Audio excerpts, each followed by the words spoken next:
Dear viewers, আসসালামু আলাইকুম। Japanese ক্লাসের পক্ষ থেকে তোমাদের জানা আন্তরিক শুভেচ্ছা এবং অভিনন্দন। যে সকল ভিউয়ার্স জাপানিজ রঙের নামগুলো শিখতে যাচ্ছেন সেই সকল ভিউয়ার্সদের জন্য আজকের এই ক্লাসটি। এই ক্লাসটির মাধ্যমে আমরা রঙের নাম সম্পর্কে জানব। তাহলে ভিডিওটি দেখার আগে যদি আপনি এই চ্যানেলে নতুন হয়ে থাকেন অবশ্যই চ্যানেলটি সাবস্ক্রাইব করবেন এবং ভিডিওটি দেখার পর যদি ভালো লাগে আপনার মূল্যবান মতামত কমেন্টে জানাবেন। তবে শুরু করা যাক। তাহলে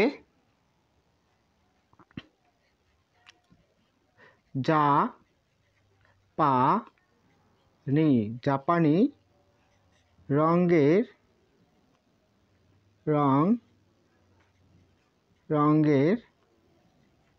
নাম। আজকে আমরা এই ক্লাসের মাধ্যমে শিখব জাপানি রঙের নাম। তাহলে জাপানিজ যে কয়েকটা রং আছে আমরা এই কয়টা শিখব। তাহলে 1 নম্বর যে জাপানিজ রঙের নাম আছে এটি আমরা এইভাবে দিয়ে এইভাবে আকা। তাহলে এটি বানানো হবে আকা। আকা মানে লাল। আকা মানে লাল। তাহলে মোটামুটিভাবে আপনারা এই রংটি বুঝতে পারছেন। তাহলে আকাশ, এই যে আকা মানে লাল। 2 নম্বর রং সবাই আমরা এটা শিখছি কি। এটির নাম কি? কি মানে হলুদ। কি মানে কি রং? হলুদ। কি মানে হলুদ। কি মানে হলুদ রং। 3 নম্বর হবে শিরো।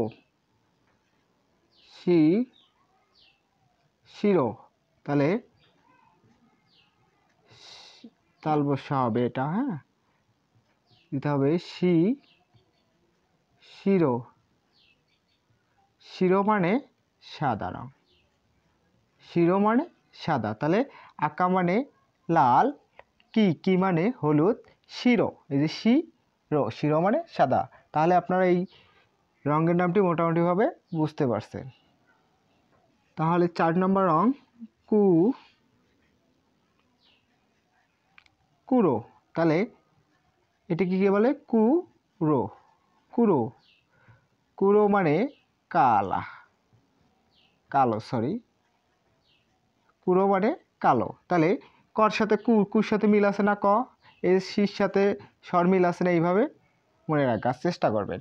তাহলে কুরো মানে কালো। মোটামুটিভাবে আপনারা এই রংটিও বুঝতে পেরেছেন।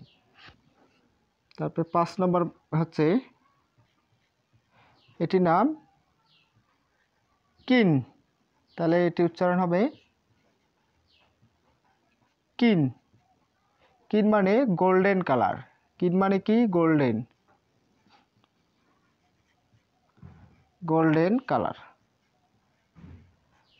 কালার তো আপনারা বুঝেন। তাহলে কিন মানে গোল্ডেন কালার। মোটামুটিভাবে এই রংটিও আপনারা বুঝতে পেরেছেন।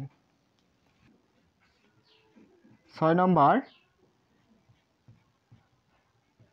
এর আগে ছিল কিন, এবার হবে গিন মানে তেন দরকার হয়ে গেছে গিন মানে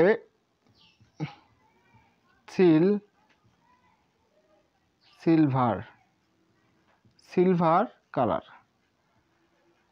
তাহলে আপনারা মোটামুটিভাবে বুঝতে পারছি কিন মানে গোল্ডেন কালার আর হচ্ছে গিন, কারণ একই জিনিস খেলে আমরা তেন দিছি, এই কারণে হয়ে গেছে গিন মানে সিলভার কালার।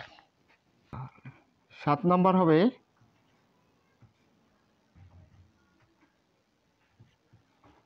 এটি চিয়া হওয়ার কথা হওয়ার কথা ছিল। এটি কিন্তু যুক্ত বর্ণ থেকে আসছে। এটি হবে চা মানে কলিজা কালার। কলিজা কালার। আমি বলছি এটা যুক্ত বর্ণ থেকে আসছে, বুঝছেন? এটা ব্যতিক্রম উচ্চারণ। তাহলে কি হবে? হওয়ার কথা ছিল কিন্তু হয়ে গেছে চা। এটা ব্যতিক্রম উচ্চারণ। হ্যাঁ, এটা আপনারা একটু দেখে নেবেন। তাহলে আমাদের এই তিনটাতেই কালার আছে শেষে, দেখেন গোল্ডেন কালার, সিলভার কালার এবং হচ্ছে কলিজা কালার। তাহলে মোটামুটিভাবে আপনারা এই 7টি কালারের নাম বুঝতে পেরেছেন। এবার 8 নম্বর কালার শিখব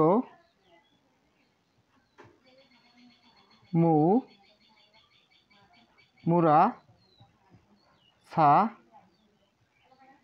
আমরা এটা এভাবেও লিখতে পারি মুরাসাকি। মুরাসাকি মানে হচ্ছে, আগে লিখি আমরা মুরাসাকি মানে কি কালার? নীল। তাহলে মুরাসাকি মানে নীল। তাহলে জাপানিজ এই কাঞ্জিগুলো এই রঙগুলো খুব পরিমাণ ব্যবহার করে। তাহলে আরেকটি আছে, আমরা ওটা দেখে নিই। 9 নম্বর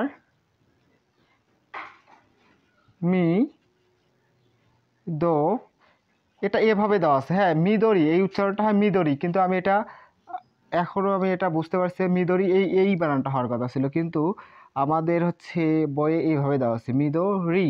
হ্যাঁ, আপনারা এটা একটু কনফিউশনের মধ্যে আমি নিজেই আছি, তবু এটা এই বানানটা লেখা আছে, এই যে এটা লেখা আছে মিদরি, কিন্তু এটা হবে, হ্যাঁ এটি হবে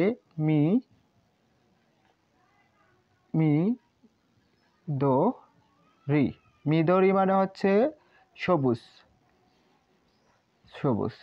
আমি এটা কনফিউশনের মধ্যে আছি, তো বলে দিলাম, আপনারা একটু চেষ্টা করে দেখে নেবেন। কিন্তু এটা মিদরি বলে, লিসেনিংয়ে বলে মিদরি মানে সবুজ, মিদরি মানে সবুজ। তাহলে আমরা একবার উচ্চারণগুলো করে দেই, তাহলে আপনারা মোটামুটিভাবে ক্লিয়ার হয়ে যাবেন। তাহলে জাপানিজ রঙের নাম 1 নম্বরে আছে আকা মানে কি? লাল। আকা মানে লাল। কি মানে হলুদ। তারপর শিরো মানে সাদা, শির সাথে মিল আছে কিন্তু শিরো মানে সাদা। তারপর কুরো মানে কালো, এই যে কুয়ার সাথে মিল আছে না, কালো। তারপরে কিন মানে হচ্ছে গোল্ডেন কালার, গ্রিন মানে হচ্ছে সিলভার কালার। তাহলে এই দুটা চা মানে কলিজা কালার, এই তিনটা কিন্তু প্রায় এক হবে, যেহেতু গোল্ডেন কালার, সিলভার কালার এবং কলিজা কালার। মিরাসাকি মানে হচ্ছে নীল কালার, আর মিদরি মানে সবুজ রং। তাহলে বুঝতে পারছেন মোটামুটিভাবে এই রঙগুলোর নাম। তাহলে আজকে এ পর্যন্তই, সবাই ভালো থাকবেন, সুস্থ থাকবেন।